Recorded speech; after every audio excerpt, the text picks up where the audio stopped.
I'm just going to take 1 second to send out the link to my baby cousin who just texted me that she's struggling to find it. Okay, that's done.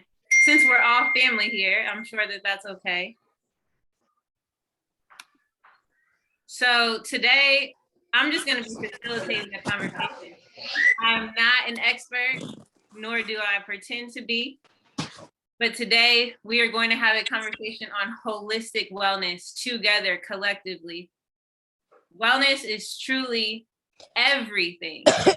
And so that's what this conversation is about. There's not one aspect of us that should not be well, that should not be intentional, that should not be taken with the most light and directed through wellness. And so that's the conversation today. First and foremost, I want to welcome you to our Generational Health. This organization was initiated in May with our first event by our founder, Dr. Jamisha Ford, who I see is on the call today. Our mission is to create a culture that welcomes and openly discusses medical care so that our communities can prosper throughout the generations, creating generational health. So I want to start by gathering different definitions of holistic wellness from you all, from family. So this is interactive. You all have the opportunity to unmute your mic. You have the opportunity to interact in the chat. If you haven't already told us where you're repping from, what geographical location you're coming from in the chat, please do so. And right now, I just want to ask if we can get started with some definitions of holistic wellness. Anyone want to get us started?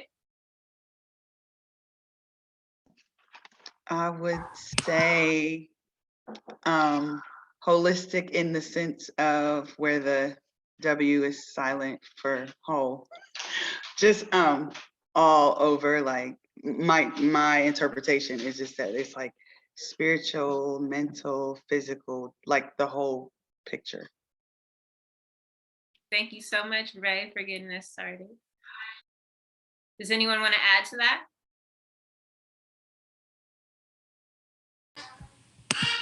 I can just second that. I definitely agree. You know, focusing on spirit, mind, body, you know, personal growth and development, nutrition, you know, all aspects. For sure. Oh, and community. Yes, most definitely. Jack, I see some agreeing from you. Is there anything that you want to add about the definition? I think just from my background, at what was being said, but also intentionally, like we live in a culture that wants to separate mind and body and spirit. And I think specifically mind and body, and they just have to work in concert together. If we don't have one working with the other, it's just going to be much more complicated than it needs to be. So I guess just from my perspective, specifically mind and body working together. Thank you. Let's see. Javier joins in and says that it's creating a personal and collective wellness ecosystem. I like that. I like that. Thank you for the terminology. All right, there's a few quotes that I want to invite into the conversation. So there's an African proverb that says, heal yourself first before you heal others. Western medicine has taken that African proverb, and there's a quote that says, physician, heal thyself. Then will thou also heal thy patient. Let it be his best cure to see with his eyes him who maketh himself whole. There's also a favorite from Malcolm X. When I is replaced with we, even illness becomes wellness. Okay. So I want to start out by also offering just a few thoughts. So today, a lot of times our conversation is based in Western medicine.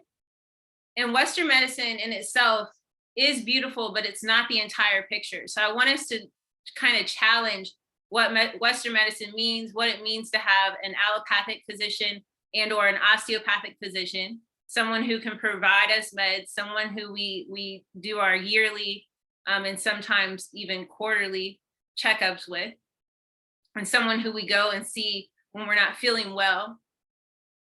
Could the Western medicine system be created for something, and are we asking it for something different and or more than what it was created for?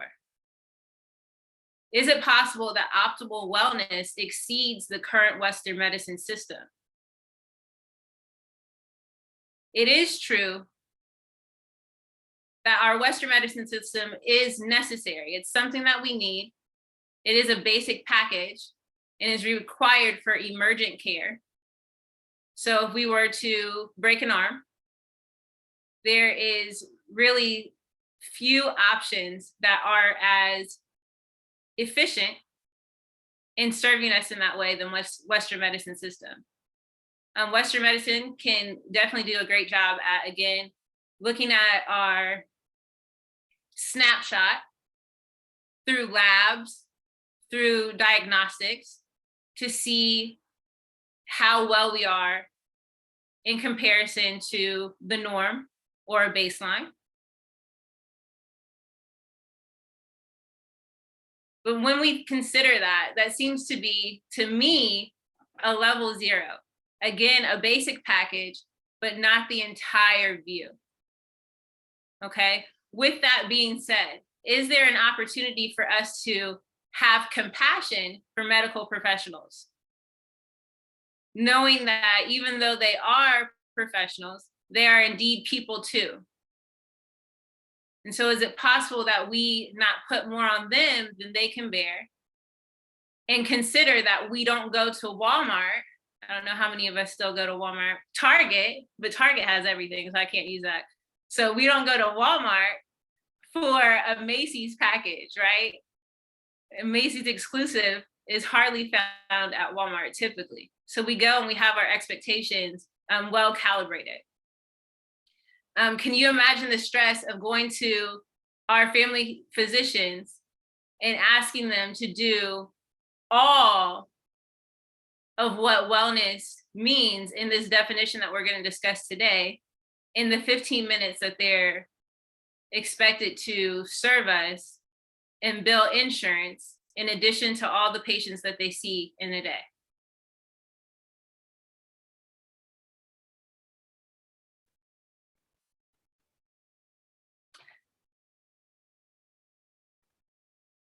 So I would challenge us that when we go see our family physicians, that we let them know that we're not asking them to be perfect, that we're simply asking them to support us in our well-being, that we indeed are taking ownership and we are active in desiring and engaged participants in our wellness. And hopefully this conversation will provide us with additional language and what our wellness package consists of. And I would challenge you to share that with someone who is an active participant or a resource that you utilize, like a family physician, when you go and see them, when you consult with your health. Okay? Any questions, or anyone want to jump in and share anything at this point?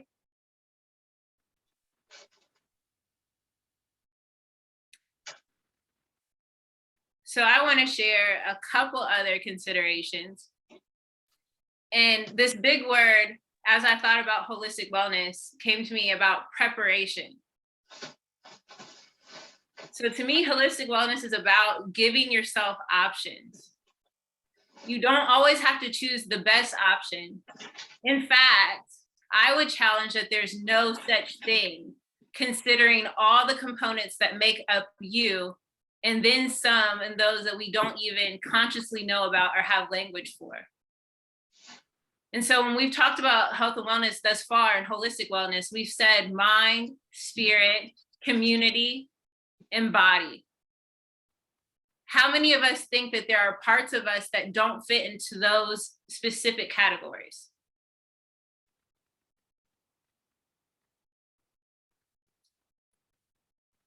So when we prepare and we think about the best option, let's say something to eat.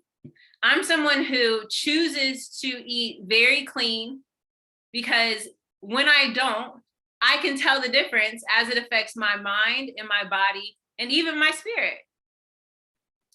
There are times, however, where it's so strict, the choices that I'm choosing, that I may select something that's a little more fun than the broccoli and carrots that I tend to eat on a day-to-day basis, because I'm considering my social and familial aspect.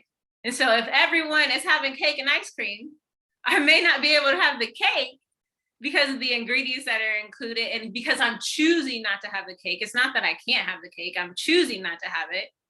But let me tell you, I'm gonna have the ice cream, you know? And so it's about choices.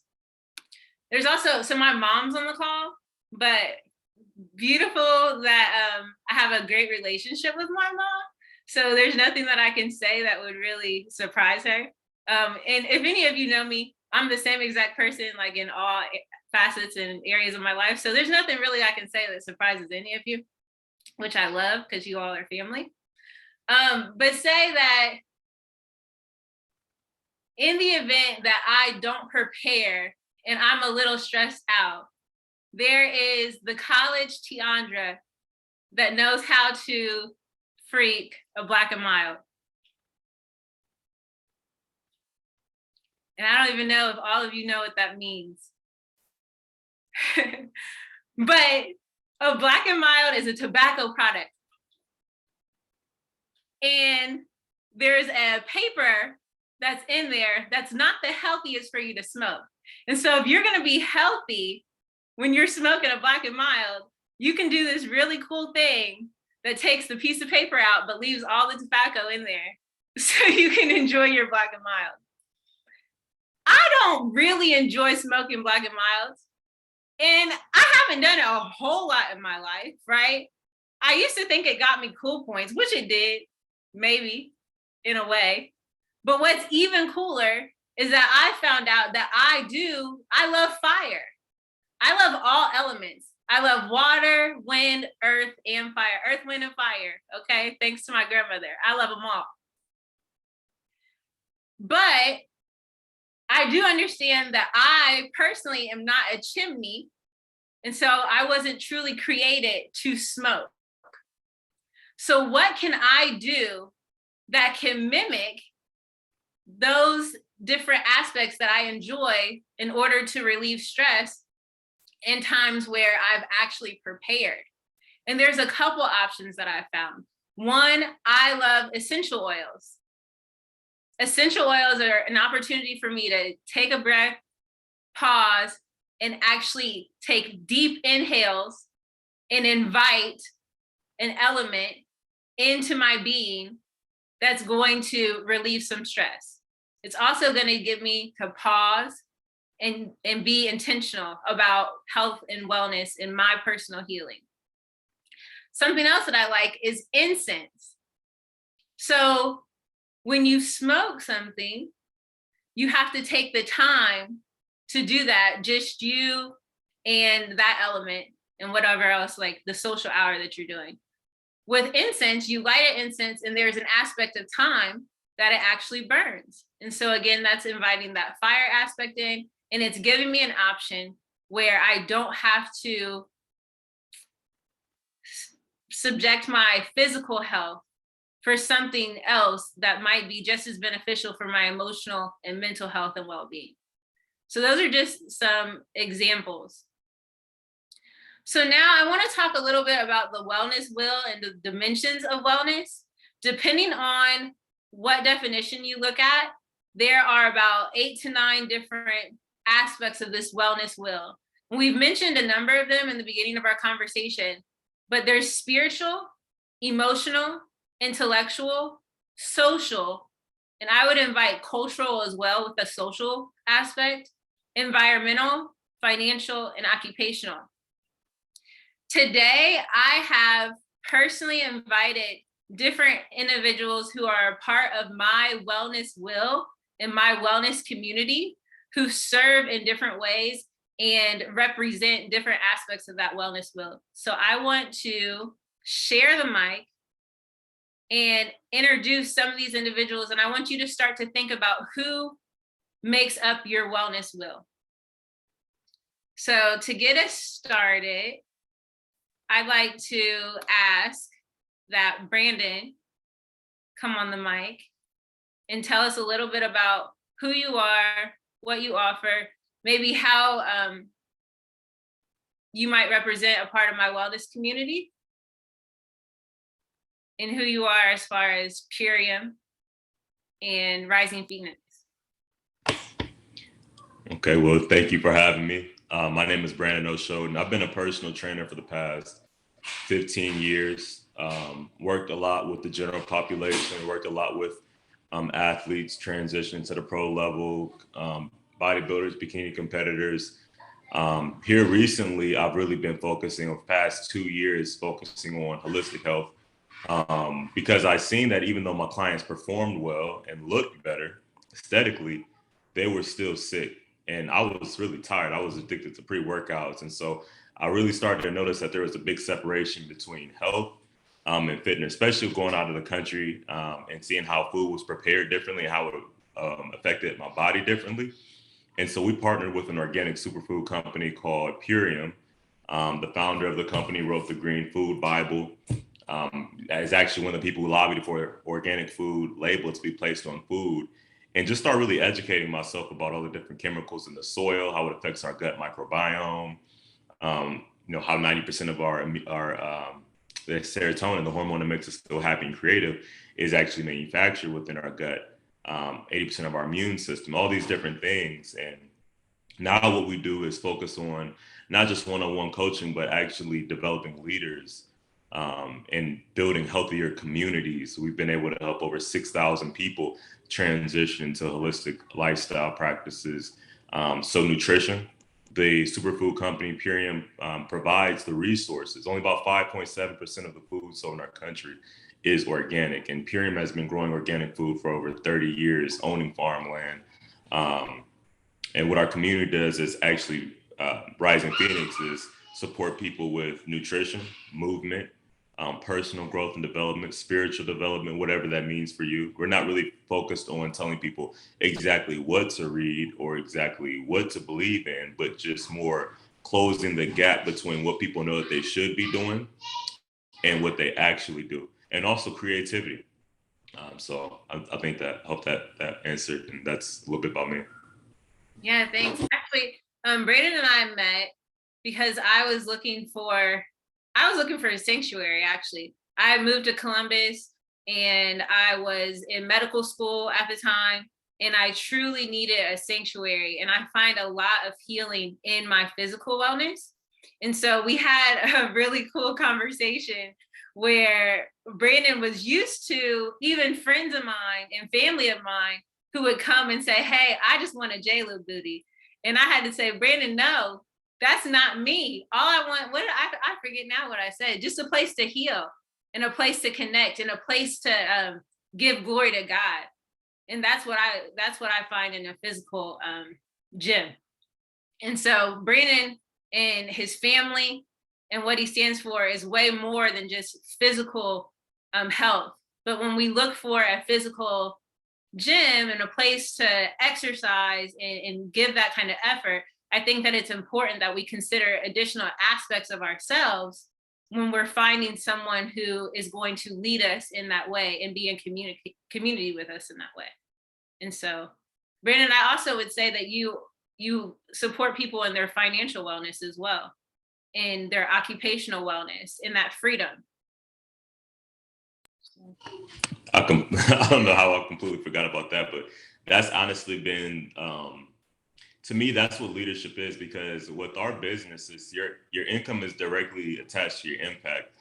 And so for me, the focus is on if we can develop a leadership, is like you said with the African proverb, it really is you leading by example. It's you having a vision, it's you doing it first, and then you being the example, being a light in dark place, actually showing people and bringing people with you. So by doing that, we've definitely been able to help people. We have multiple people within our community who lost their business during the pandemic. We actually have a woman who owned, I think she owned the first brick and mortar lash spa in Columbus. And during the pandemic, in a lot of weight, she partnered with us. She lost like 20 pounds in 30 days. Invited her friends and family just to start eat organic food, and it had similar results. And now she's in Florida on vacation, where before she was super high in debt. Now she's actually able to relax and escape the winter. And we have single mothers who lost their business that they ran for over 20 years during the pandemic, was still with 2 twin boys, and have been able to not only earn income but help more people and earn $6,000-7,000 a month while still being able to stay home with their children, now homeschool. So it's definitely been a blessing, because the more we develop ourselves, the more we can actually lead people, you know what I mean? Versus telling people what to do. It's like we can actually be an example and set a pace and set an example that those who are in alignment can follow. Thank you. Yeah. So at this point, I also want to invite Jack of Omnis Fitness to the conversation, because Jack, you also represent a place where people can find physical wellness, but I would argue a whole lot more. So you can tell us a little bit about Omnis Fitness, please. Yeah, I'm also a personal trainer. I don't have quite as much experience as Brandon yet, but I'm working on it. I got into it because I stepped into a barbell gym and I never lifted weights before. I didn't know the difference between a barbell and a dumbbell and all the things that you can do with them. And I figured out within about a year that I did not relate to my body in the same way a lot of people do. I didn't know how it functioned. Like, I realized I couldn't feel a lot of how it worked. If someone told me to move my hips, I couldn't, just because I didn't connect to them. And so after training for about a couple years, I realized I really enjoyed both training and then encouraging people to find out what they like doing and lifting weights and feeling stronger. And I really appreciate the community aspect of wellness. That's not something I think people talk about or consider, because I think that's a core part of it, because you can show up to a gym and do your own thing. You can go to any gym you want, but it was the community that allowed me to feel safe and to be a complete beginner and not know what I was doing, and to work up and feel stronger. And so within the past year, I've found a gym that'll let me train people out of Tribal Strength. It's down in Canal Winchester in Ohio. And I work with people with all kinds of bodies and that come from all kinds of experiences. And then especially want to create a space for queer and trans people who might not otherwise feel safe walking into a gym, who don't want people either bothering them or even like have to worry about if somebody's looking at them, and then also giving them a space to be a complete beginner. And or if there are things that you want to focus on, we can do that as well, but mostly just creating that safe space that allowed me to figure out what I loved. And then I'm also, when it comes to when I said on the mind and body, that was the disconnect for me that I think training helped form. I didn't realize how disconnected I was, that I was just a body carrying a brain around, and weights and putting a barbell on my back or doing a deadlift forced me together in a way that I had never experienced before. So I'm also doing my best to learn about the science of that and how that works in different ways to help people with different brains that work differently. For example, like the science is new, but we're just beginning to learn that lifting specifically, as well as training in general, but lifting can be good for people who've experienced trauma. And we're starting to explore the science behind that. We don't have it yet. They're just starting the studies, but it makes a lot of sense. So trying to train people from a trauma-informed perspective and giving them a safe space to do that, which versus like you walk into a gym, there's sounds everywhere, there's a bunch of movement, like your brain's starting to sense like, oh, there's a whole bunch going on. So giving a space for people who might want to explore what fitness looks like, but it's mostly just about having fun and lifting weights and getting stronger, and providing a space that people feel safe and comfortable enough to do that. Yeah, and Jack, would you mind saying who your audience is and your differentiator? Because I think that that's really important, and that's even helped me in particular. Mhm. when we get to Um, work out. yeah, I specifically would love to work with queer and trans people. Just as a queer and trans person, that's weightlifting is how I became comfortable with myself, and so I think I have the unique capacity to provide an opportunity for similar people, as well as neurodivergent people, um, who might not. You can train anywhere, but I think it can be helpful to work with somebody who knows what you're going through, or can relate a little bit more. So specifically queer and trans people, but then as well as people of all body sizes and all body types and all body levels, people with disabilities. There's a lot of different ways you can do a lot of different things. So, which is an aspect I like, is like there's an infinite number of movements you can do to get stronger. So whatever it is that you're working with. And the extra nice part is the gym I found is an enclosed space. So it's just you and me, or you and a friend. So you don't have to worry about anybody else. Yeah, and I really appreciate the work that you do around liberation and the intention that you have around that, and Mhm. around not only trans bodies, but Black bodies. And personally, I know growing up as the only girl with all brothers, right?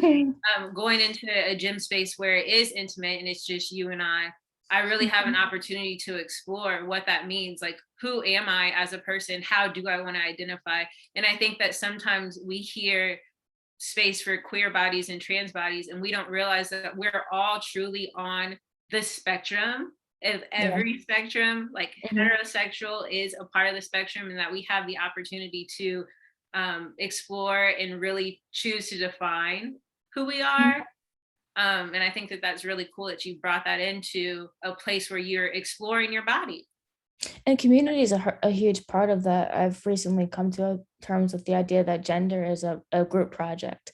So my gender doesn't matter as long as but if somebody else comes along, it's going to mean something different. So we have the capacity to explore that with other people, and we want to surround ourselves with a community that will allow us to do that safely. Well, thank you so much for spotlighting Omnis Fitness in Columbus. Thanks for having me. Yeah, I really appreciate that. I'd like to ask if Nicole can join in from Go Fund Your Life. Hello. Hi. So financial and occupational wellness are two parts of this wellness wheel that we've talked about. Can you speak a little bit about what you do and how you are of service? Sure. My name is Nicole Simpson, and I am the president of Go Fund Your Life. And we're actually a financial education and resource firm. So our goal is really the financial liberation of all underserved individuals. And I help serve individuals in that way by looking at all areas of their personal finance, in particular savings, debt reduction, and then of course, insurance protection, and making sure that individuals are financially whole and financially well, because financial wellness, well, actually financial unwellness actually contributes to a great majority of stressors and issues that individuals have in their personal lives and in their professional lives. So when I am working with individuals and families and organizations, I'm able to help people put all their puzzle pieces in place and kind of take some of that stress off the table, which is hopefully leading to longevity.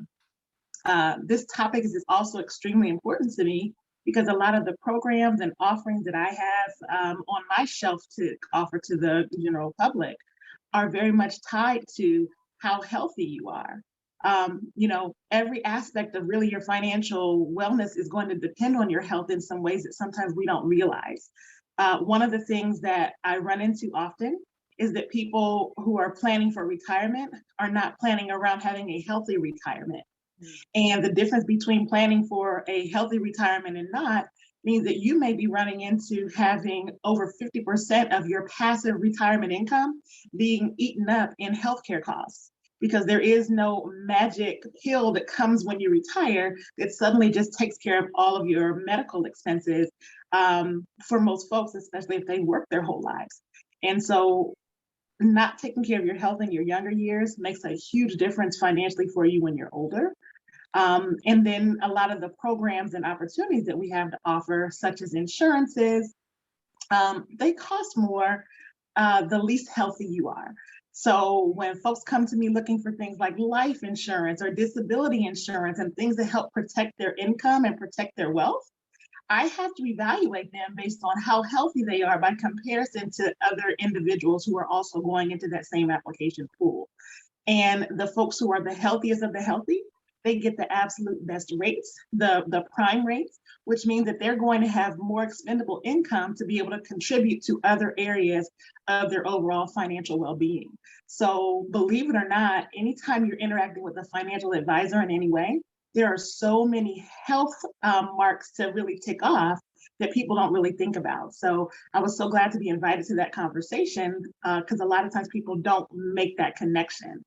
And, I've been working with Tiandra for a few years now, just on financial wellness and getting those things together. And that's what she and I's connection is, operating with her as a financial coach and making sure that she's got everything and all of her ducks in a row. Now, don't go asking her for no loans or nothing.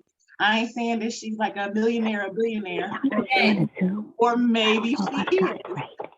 But I've definitely been working with her over the years, and hopefully she is living a less stressful life when it comes down to her personal finances because she's been able to get some things in a row and hopefully pass on that information to her friends and family. So that's me. Thank you so much. And Dr. Ford is on, and I don't know if you're in a space to join Dr. Ford, but Nicole just said something that made me think of the conversation that we had earlier. Dr. Ford is a family physician in the Akron area currently, and she spoke about how sometimes we go to the doctor and we are showing with symptoms, but it's hard to find the root cause of those because the symptoms are really coming from an emotional place or from stress.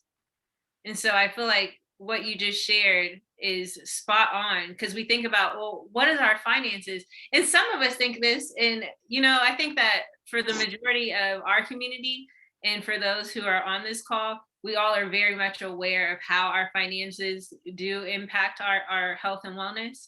But it is something to consider. Sometimes when you have a physical ailment, it's not always caused by a microbe or a bacteria or virus. Sometimes it is what's going on within and around us. Or it's always that, actually, in some way or another. So thank you, Nicole. Thank you. And I actually want to invite Nicole, Brandon, and Jack, if you can please enter your organization's information into the chat for everyone to have access to it, that'd be great. Next up, I want to talk a little bit about cultural wellness. So would like to invite Brother Hatim and our Brother Kwame to the conversation to talk about what cultural wellness does for us.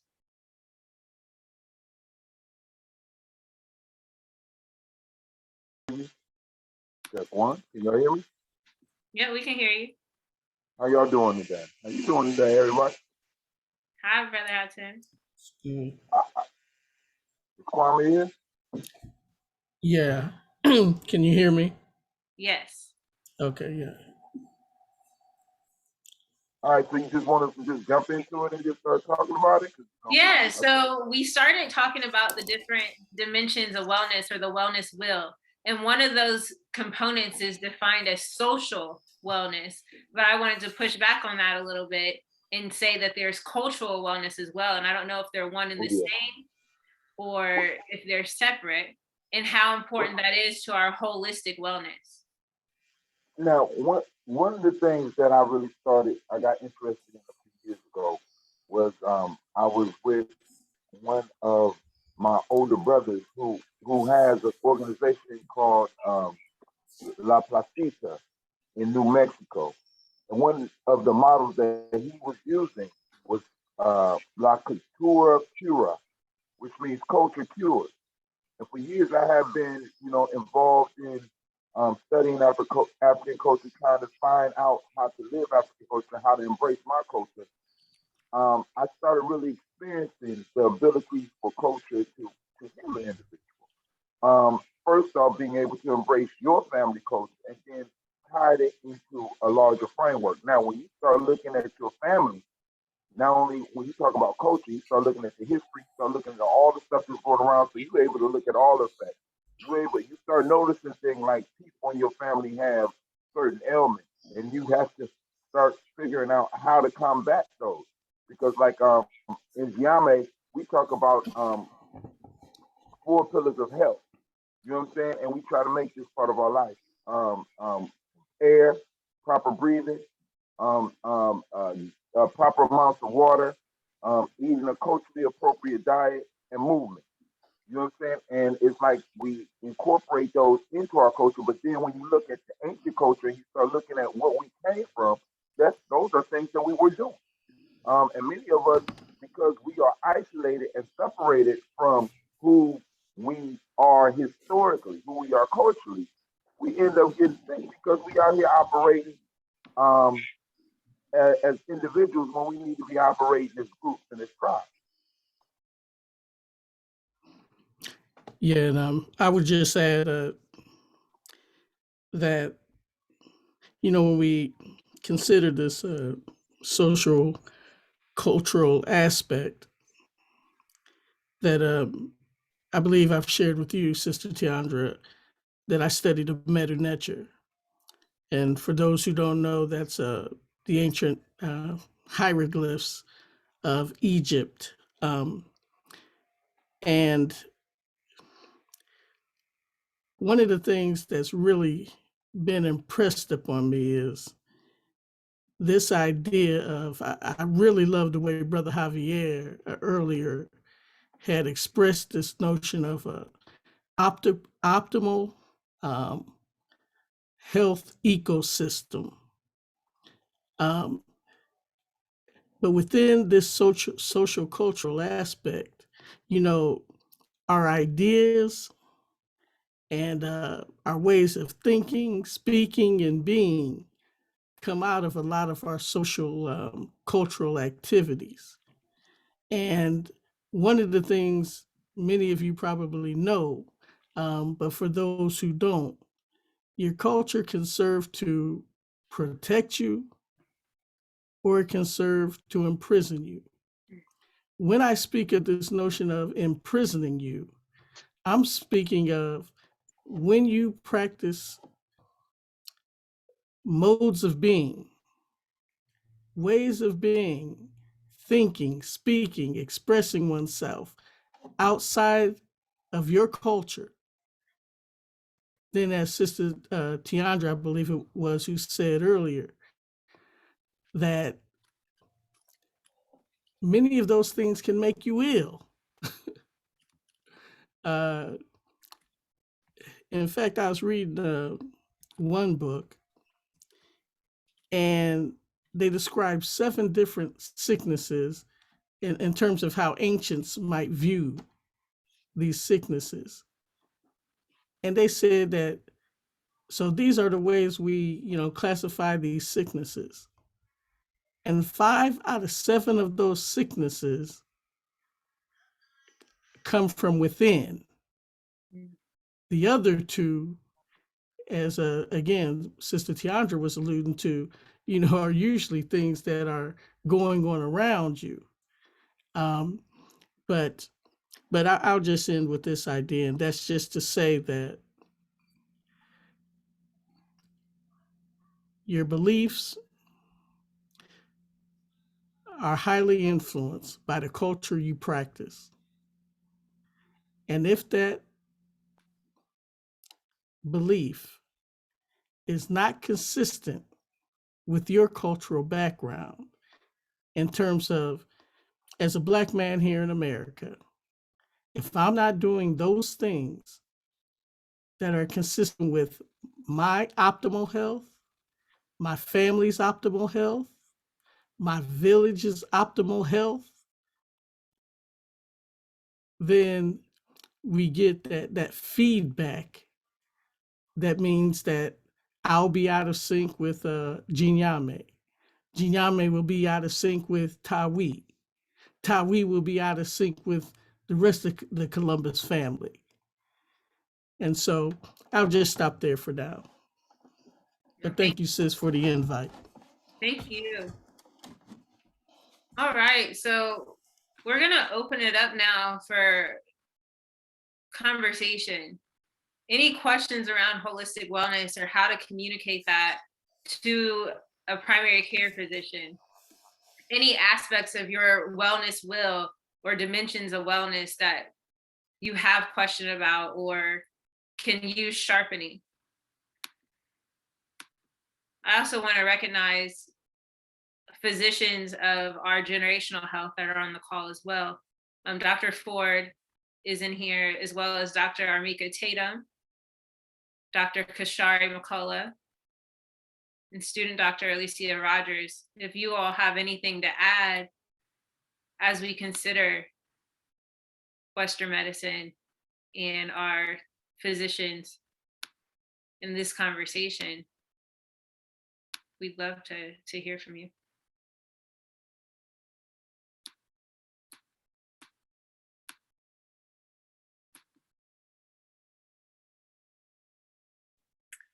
Good evening, everyone. I think this has been such a beautiful conversation, and please forgive me. I'm in a very noisy place where the street is right behind me. But what I wanted to say is I think that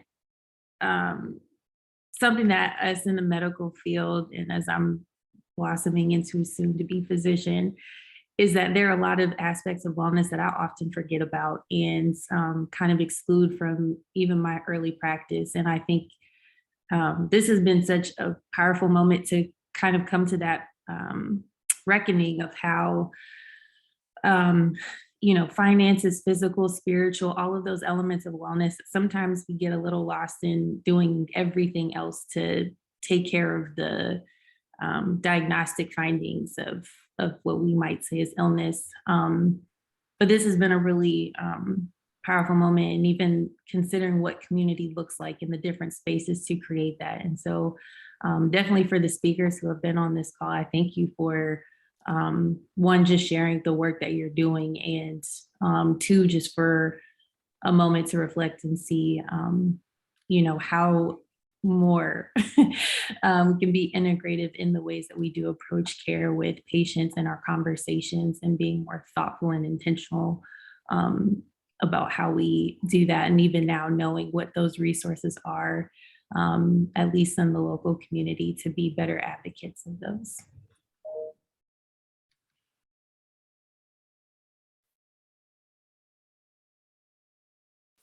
Yeah, thank you for that,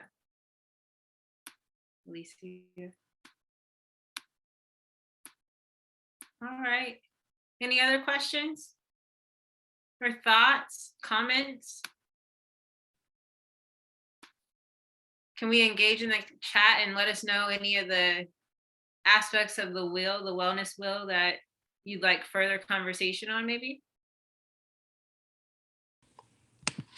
I don't have any questions myself, but I do want to say thank you so much. I appreciate the opportunity to come and listen, and just like the young lady before me said, come and hear and learn more about all the different resources that are already in the community. And I appreciate you as always. So thank you. Thank you, Brandon.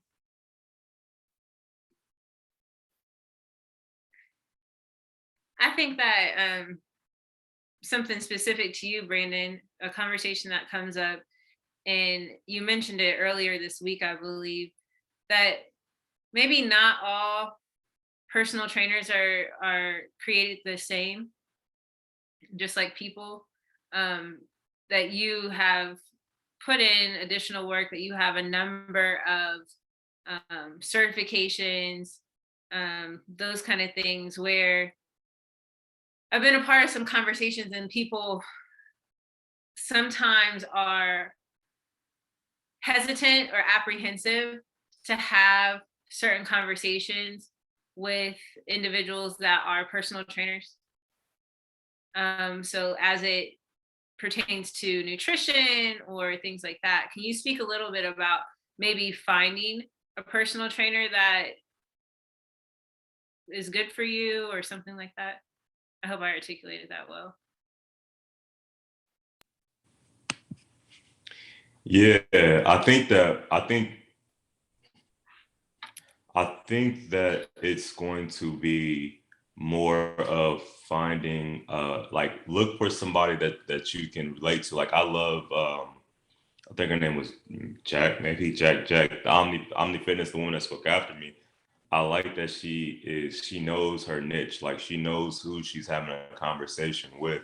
I think that you should look for people who are speaking directly to you, maybe not the most popular personal trainer in the city or who has the most Instagram or maybe not even the person who has the most actual before and after photos and testimonials, but who's actually speaking to the things that speak to your heart, that actually relate to you. Because I find like that conversation that we had, it was always energizing to me to train you because we were in it for the same reason, the spiritual development, the personal development, finding presence under pressure, utilizing the gym as a tool to raise our level of awareness and our actual level of consciousness and having elevated conversations after we literally die in the gym and sweat. And so it's like, it's not necessarily like a person like any are better.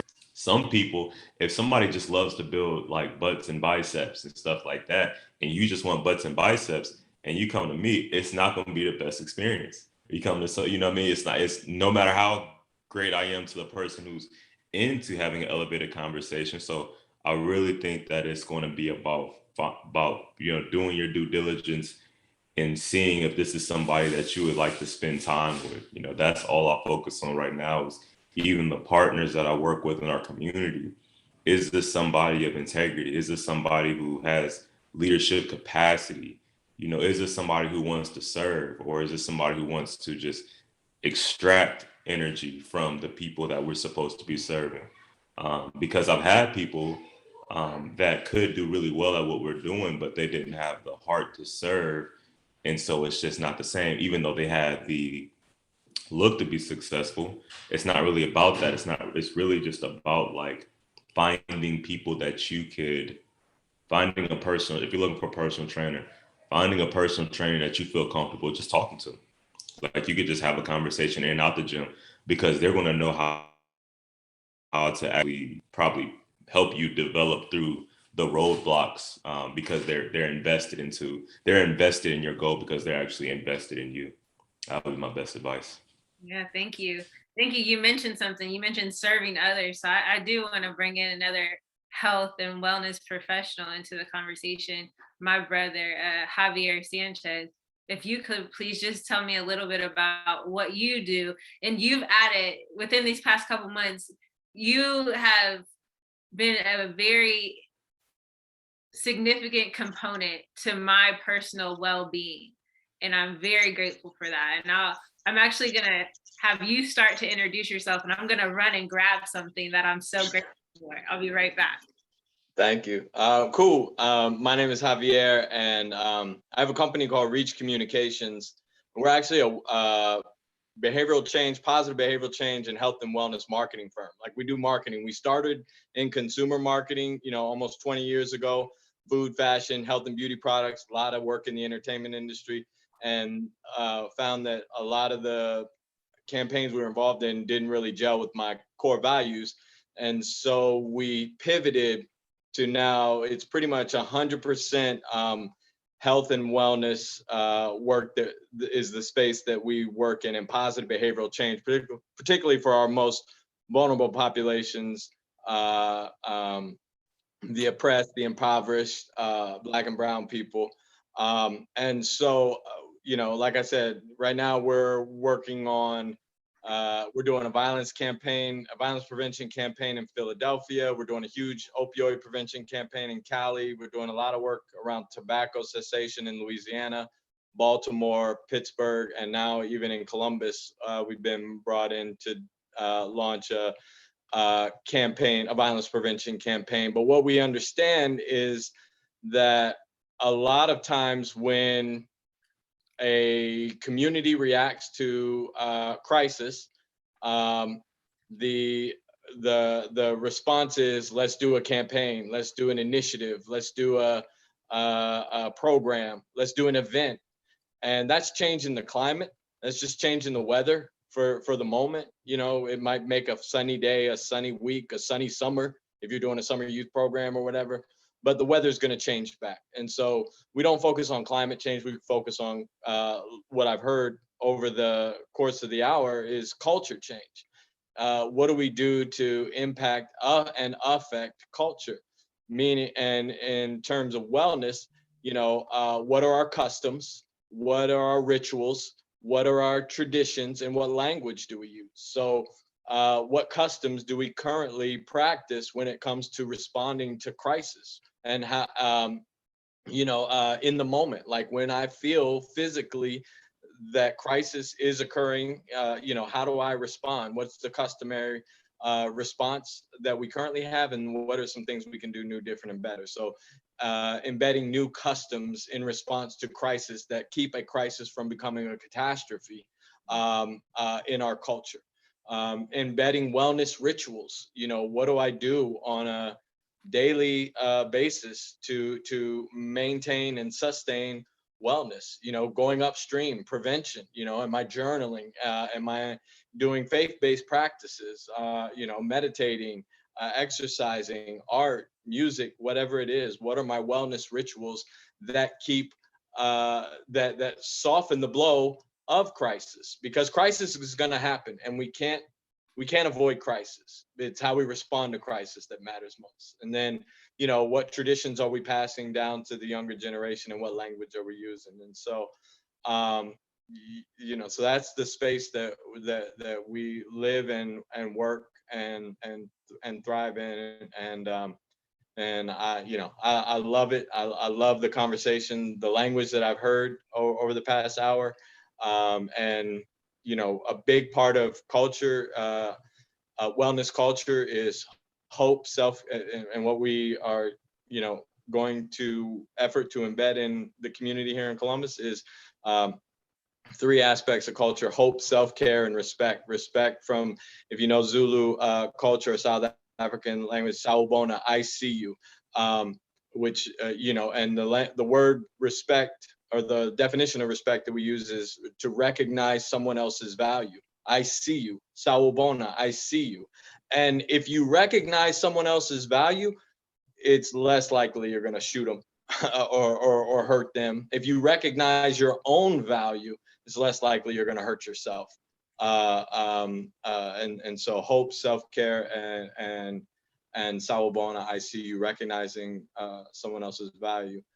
So the hope, I say all that just to say that hearing all you all share and speak your hearts and minds reinvigorates me and gives me hope. And you know, I look for things to be hopeful for. And you know, where your brain fires, it hardwires. So if you look for the negative constantly, you're going to find it. And we're bombarded with it via social media and the news all day, every day. And it doesn't just affect us, it influences us. But you know, adversely, if you look for things that give you hope, you're going to find those too. And so I'm glad I found this call, Tiandra. Thank you for the invite, because it has given me a hope that I need just as much as anybody else. No, thank you. It's been a great time just to spend time with family. Really, that's what you all are. And I ran and I grabbed this book. So Javier is an author. I have one of his other books downstairs, but this book right here is a journal, and it's called One Last Thought, Nightly Reflections for Daily Growth. And I've never been someone, let me not say that. I've had a lot of opportunity for routine to help put me in rhythm. And so a lot of you on here have been a part of me regaining that rhythm and finding that rhythm. And so culturally, Brother Hatem and Brother Kwame helped me see the value in rhythm. Brandon models rhythm. And Javier has provided a tool that Pastor Chris told me about that same day. So I had a pastor, I had my own counselor, and then I had a friend ask me if I journaled all in the same day. And the third person, who wasn't really asking me, was gifting me a journal. And so to me, that was God the universe, the guides, my ancestors really coming together and saying, hey girl, it's time for you to put this aspect together so that way you can find some more rhythm. And so Javier also knows me, much like Brother Hatim and Brandon. And so when I was gifted this journal, he said that only one person, or no, I don't think anybody had made it to 30 days. And Right. he said, I know you will. And I said, I sure will, because I love a challenge. And so I made it to 30 days, and now I've actually made it to 60 days. I don't know if I told you that, Javier.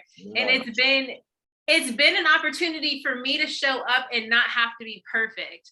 And that's actually really big as far as wellness goes in our society, because in our school system, we're taught to go towards perfection. And so if you haven't journaled, I would definitely offer it up as another wellness tool to just, keep you honest and intentional. And so, but even though I've sold 1 million of these since I started using it, it's exclusive. You can't buy it yet. She's working with the prototype. We're gonna release it hopefully by the end of 2022. Yes, and then you can come to me, and I'll be a direct distributor. So I do want to acknowledge that it's 8 o'clock. My little cousin had a great question about wellness, Will, and I want to know a little more about what you had that question for, and then I'm going to read this. We will not be on this call after 8:05. So Malia, if you can come on the mic and just tell me a little bit about your question, so that way there is somebody here in this room that will answer it. Hey, hi everyone. My name is Malia. I'm here in Atlanta, and the question that I sent over in the chat is just asking for, I guess, maybe some very basic structural tips for us to just get started. Maybe it's like we have great resources, obviously, in the chat, and we have their information to reach out to them directly. How can we better shape a wellness will for ourselves? Maybe it be written down, or maybe we just take steps tonight to get us comfortable with thinking about the wellness will, and then, reaching out to those resources. Like, what can we do just to get started ourselves?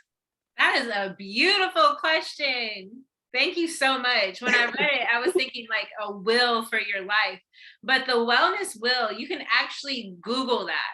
And so one of the best models, I think, is my little brother's alma mater, Xavier University, has very well-defined aspects or dimensions of their wellness will. So I prefer that as a reference. OSU also has a version, but Google has many versions. I just make sure that Occupational is there, considering that most of us, exist in that realm, and then also Cultural. And so if you need help finding one, I can definitely email one after. And if you want to just indicate in the chat that you're looking for one. And going through and just spiritually, emotionally, intellectually, financially, socially, communally, those different aspects, occupationally, and just jot down some thoughts, like read the definition and jot down what you do, who you engage with, and who's part of your community, I think is a great place to start. That's perfect. That makes a lot of sense for someone like myself that I need to visually see things on like a paper or like just in some sort of format. That really makes a lot of sense and it's very helpful. Thank you. Thank you for the question. I think that's going to be a great practice. Student Dr. Rogers put one in the chat, and so did Nicole Simpson. So, well, it's 8:03. I want to thank you all for joining us. We will be back here in February. And so our topic is going to be healthcare as our birthright. And so bringing in Harriet Washington, medical apartheid, as a backdrop to a conversation that I'll facilitate with our physicians and student physicians in February. So please be on the lookout for that date. It is coming up. grateful and wellness 2022 to all of you.